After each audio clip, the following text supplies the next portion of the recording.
Kemudian adab yang kedua, tatkala kita bertemu saling berjabat tangan, tatkala saling berjumpa. Jabat tangan ini penting. Ya, Pak. Jadi jabat tangan itu adabnya saling melihat wajah. Tangan salam, kemudian wajah saling memandang. Termasuk kategori orang yang nggak punya adab ataupun adabnya kurang, ketika sedang bersalaman dia sibuk dengan yang lain. Cuma lihat-lihat juga kita yang mau bersalaman dengan orang. Ketika orang sedang sibuk, usahakan kita nggak usah salam sama orang tersebut, karena dia sedang sibuk, nggak mungkin nanti dia memandang wajah kita. Ya, nah, jadi kita ini harus pandai melihat situasi dan kondisi. Beda daju ustaz dengan sibuk, ada daju halim dia. Beci, saya ustaz. Nanti dipandang sama orang lain, coba ustaznya. Ya, apalagi kalau yang salam orang miskin, yang ada perkataan di belakang, punya orang kaya yang halim ustaz, punya pejabat dikala ustaz. Nah, igamping dengan dua jauh, tapi punya orang kecil dan dikala. Padahal ketika itu si ustaznya lagi sibuk. Nah, kita lihat situasi dan kondisi. Ya, Pak. Jadi salam ini pun pakai cara ya, nggak begitu-begitu saja. Salam itu agak digenggam sedikit. Contoh Bang ini duduk maju. Ya, ini misalnya jumpa sebaya dengan sebaya. Posisinya saya sedang duduk, boleh duduk Bang. Ini salam. Salam seperti ini. Mat. Kan lagi yang kang ujung.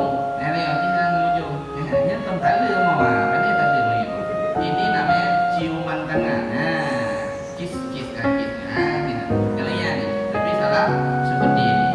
Nah, ini kalau sebaya. Saya duduk, Bang Aris duduk, ceritanya sebaya.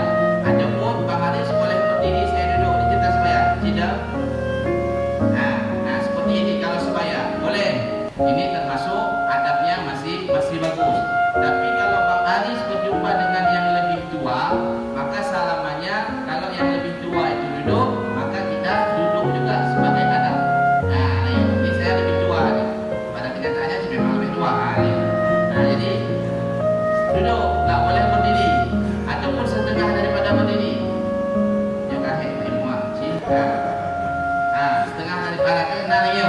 Ini kalau kita salaman dengan orang tua, termasuk salam yang kurang adab. Orang tersebut yang lebih muda.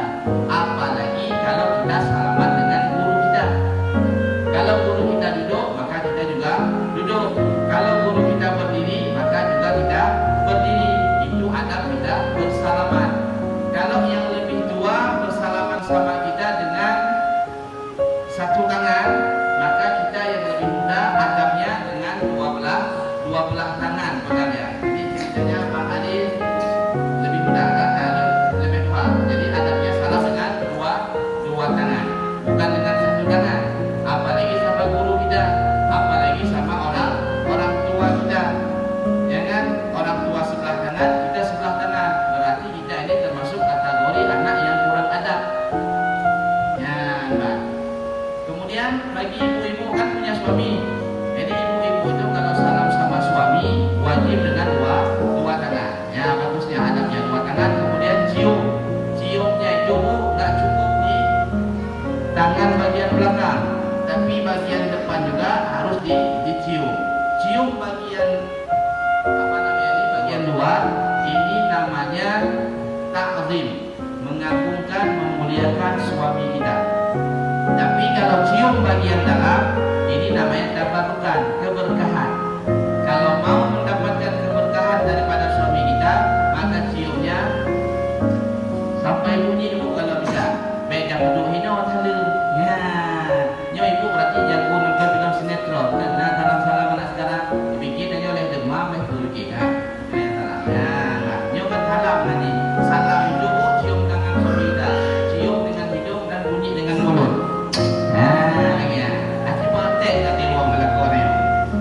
Ustaz sudah tua, ada masalah, sudah tua kan sama-sama tua. Nah, salam. Balik. Dan salam itu dengan pelan-pelan, kan kanan-kanan ibu. Nah, pelan-pelan. Nah, ya. Mengapa harus dibalik? Karena suami kita itu tak kalah bekerja, misalnya dia pergi ke sawah. Awak dia macam dok, ngendala apa? Yang macam dok aja.